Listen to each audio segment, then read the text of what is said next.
At my best friend's wedding, I bumped into my ex-husband, who had dumped me because we couldn't have kids. Normally, I just deal with it maturely, but he was drunk and did something unthinkable. You've really packed on the pounds, huh? He actually doused me with water. It's always been a problem, but to pull such a horrible stunt in public? As people around us gawked, my best friend came over. Lonnie, are you okay? My ex was stunned by her words. I'm Tiana, a 32-year-old married nurse. My job is demanding, but rewarding when patients thank me. Although I'm married now, I was previously married once, which makes me a divorcee. That first marriage is a painful chapter I'd rather forget. I was bad at judging men back then and even developed a mistrust for them. But let me start from the beginning of this dark chapter. I was 24 when I had an arranged meeting set up by my parents. Nursing is demanding. Managing medical supplies, patient communication, care plans, emergency drills. You can't slack off when lives are at stake. I chose this path, so no regrets, but it was exhausting. On my days off, I'd rather rest than go out, so I rarely met guys. I was okay with it, but my parents worried about me being single. So, I gave the arranged meeting a try. That's where I met Lonnie, my ex-husband. He was outgoing and chatty, which helped ease my nerves at our first meeting. What do you enjoy doing, Tiana? I'm really into riding my motorcycle lately. I told him. I'm into reading. I love to relax at home with a book and tea. I'm hooked on mystery novels right now, collecting a whole series. Kind of spending a lot on them, though. I totally get it. When you're into a hobby, spending just happens. He was fun, and a good talker. For some reason, he seemed to take a liking to me, and after he pursued me, we dated and married a year later. I had no idea then how much I'd regret marrying Lonnie. The first year seemed okay. We both worked and shared household chores. But then, he started revealing his true colors. 2 years in, we tried for a baby. He really wanted kids. I bet our kids would be adorable. Boy or girl, I just want a bunch. Let's raise them together. I wanted his child too, so I agreed. But after 3 years, no baby. He started getting impatient and blamed me for our childlessness. I even got tested for infertility once. The results showed nothing wrong with me. Infertility isn't just about illness. Lifestyle, stress, timing, they all matter. Maybe my demanding job and night shifts played a part. He insisted it was all on me. But I don't think it's right to just blame me for everything. It's just that there's a higher chance of me being the cause. It's not like I have been told I can never have kids. I asked him to join me for infertility treatment, but he outright refused. There's no way I'm the problem. It has to be your infertility. You're the reason we don't have kids. This is terrible. This made him bossy, blaming me for being infertile. So Lonnie started strutting around, blaming me, his infertile wife, for everything and doing whatever he pleased. He was a classic male chauvinist, gradually dumping all the household chores on me, while he just goofed off at home. No matter how much I asked for help, he wouldn't lift a finger. If I were a stay-at-home wife, maybe it would have been a big deal.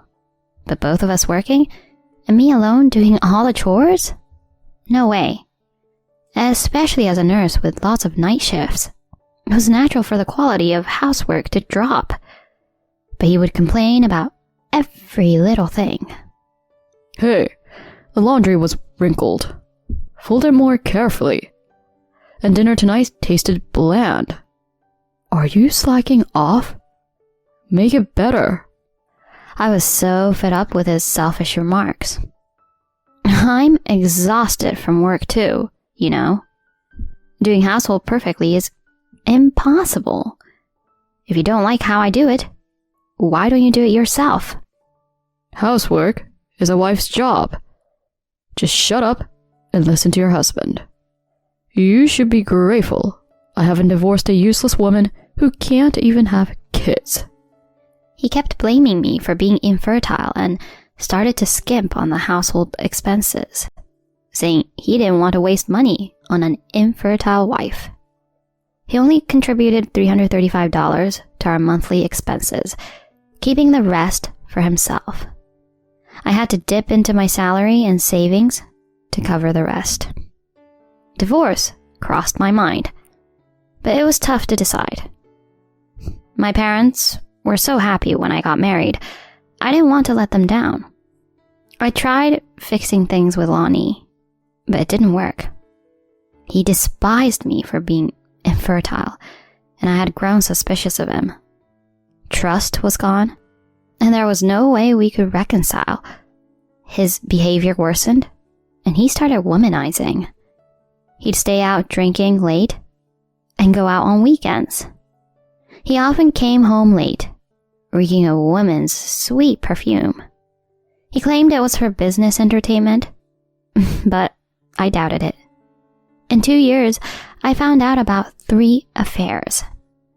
2 were with bar women, and 1 was a college student who had been deceived into thinking he was single and was seriously into him. When they found out he was married, it turned into a huge mess. I'd rather not remember that drama. Naturally, my love for him faded fast. Then, when I was 30, a decisive event happened. He hurled cruel words at me. I'm sick of an infertile hag. I'm going to marry a young girl who can have my kids. That's how he discarded me like trash. I got some alimony based on evidence of his affairs, but it wasn't much. The woman deceived by Lonnie was one thing, but the other 2 disappeared, so I couldn't claim alimony from them. I told my parents we split due to incompatibility. It was hard seeing them upset. Post-divorce, I was down for a while. No regrets about leaving him, since I no longer loved him, but I mourned the wasted 5 years. I should have left him sooner. Why didn't I see it earlier? I was indecisive and foolish. But Glenn, my current husband, helped me through it. He'd been a friend since college, popular, caring, and kind. We'd always been close, and he'd listened to many of my troubles. He supported me through my hardest times, even after marriage. I vented to him about work, being blamed for infertility, and Lonnie's cheating. Of course, I told him first about the divorce, and he said this to me. Sounds like he was a real jerk. I think you made the right choice, divorcing him. You've had it tough.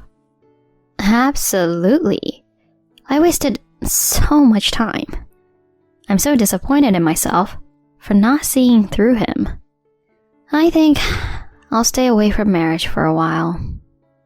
Actually, there's something I've been wanting to say.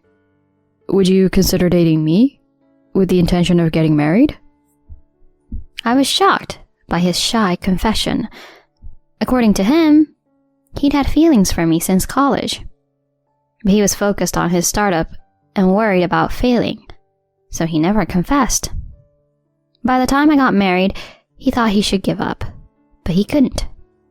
Years later, when he heard my marriage was in trouble, he decided to confess if I ever got divorced. I initially turned down his confession since I'd just divorced, but he patiently and persistently showed his feelings. Gradually, I was drawn to his kindness and eventually accepted Glenn. I had told him up front that I might be infertile, but he wasn't bothered at all. I'm not marrying you just to have kids. Let's give it a try. And if it doesn't work out, we'll just live our lives as a couple. His words cleared the fog in my heart. Even after getting married, he treated me well, and we were living happily. So I never expected to encounter my ex-husband, Lonnie, again. One day, I received a wedding invitation from Stacy, a friend from college. Glenn was invited too, so we attended as a couple. I wore a light blue dress that he helped me pick out for the occasion. The wedding was in November, and though it was cold outside, the room was nicely warmed. There, I was shocked to see Lonnie sitting among the guests on the groom's side. Apparently, he was a co-worker of the groom. I was in high spirits for my friend's wedding, but seeing Lonnie was a downer. Time had passed since our divorce, so I was so over him. I tried to act mature and not let him bother me. The reception went smoothly, and it was almost time for the cake cutting.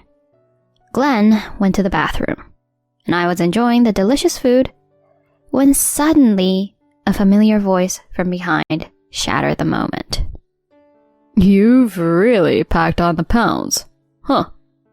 Isn't it hot for a fatty like you to be in here with all this heating? Let me cool you down. Before I could grasp the meaning of his words, he had doused me with water. Water stains spread across my light blue dress. When I turned around, there was Lonnie, holding the cup that must have contained the water, grinning like a fool. His face was slightly red, probably from drinking. The crowd fell silent, and voices of condemnation rose towards Lonnie. I was more astonished than angry. I always knew he was senseless, but doing such a stupid thing in front of everyone? You're the worst. I was trying to ignore you, and you pulled this? Aren't you embarrassed to be such an idiot as an adult? He just laughed mockingly, ignoring my icy tone. Look who's talking. An infertile pig. Bet you've been living a miserable life since I dumped you. That pretty dress doesn't suit you. It's just pathetic. Guests were staring at him with disgusted expressions, yet he shamelessly continued mocking me. Then my best friend, Stacy, hearing the commotion, rushed over. Seeing me drenched, she turned pale. Are you okay? You're drenched. I'll get you a towel and some clothes to change into. Just wait. Don't worry about it. It'll air dry. No, waiting for it to air dry will just make you cold. Being cold is the last thing pregnant women need, you know? Lonnie, hearing this, let out a dumbfounded, huh? He had been mocking me for being infertile, but now, hearing I was pregnant, his reaction was expected. I smiled at the stunned Lonnie. I didn't gain weight. I'm pregnant. Just so you know, I got pregnant soon after remarrying my current husband. Turns out the infertility issue was yours. His face turned ashen at my words, but his misfortune didn't end there. My husband Glenn, returning from the restroom, rushed to me, glaring at Lonnie and shouted, What did you do to my wife? Then Lonnie, seeing Glenn's face, exclaimed in shock, Oh my gosh, why are you here? Turns out Lonnie's company's major client was Glenn's company. If Glenn cut ties, Lonnie's company would face a crisis. Knowing that Glenn was my husband, Lonnie turned pale. Then Lonnie's boss and even the company president came rushing over to apologize to me. I'm terribly sorry for our employee's inexcusable behavior. Meanwhile, my husband angrily declared the deal was off. Hearing this, Lonnie started to desperately apologize. I'm so sorry. Please, not the deal. Glenn responded to his apology. You're apologizing to the wrong person. Then Lonnie, realizing his mistake, turned to me and apologized. I'm extremely sorry for what happened. Please, forgive me. I looked at him with cold eyes. Seeing him in this pathetic state didn't give me any satisfaction. Just having him in my sight was unpleasant. To avoid further annoyance, I decided to leave. Your apology is unnecessary. You're just sorry to save face, right? I have no intention of forgiving you. Please, don't say that. I'll do whatever I can to make it up to you. Enough. Your apologies are worthless to me. How pathetic for an adult to act so childishly. Just seeing your face makes me feel awful. Don't come near me ever again.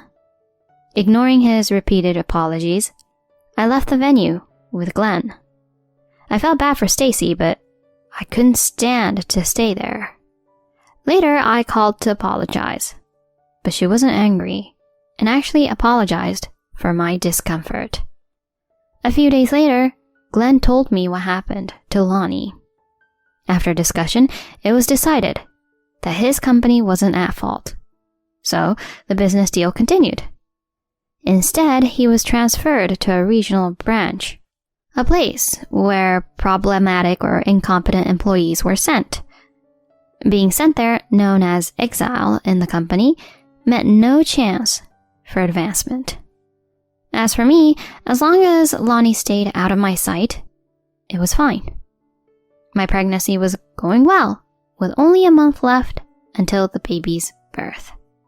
Glenn always spoke to my belly, excited for our child's arrival. Being loved by my husband and blessed with a child, I felt truly happy. I wanted to cherish this life moving forward.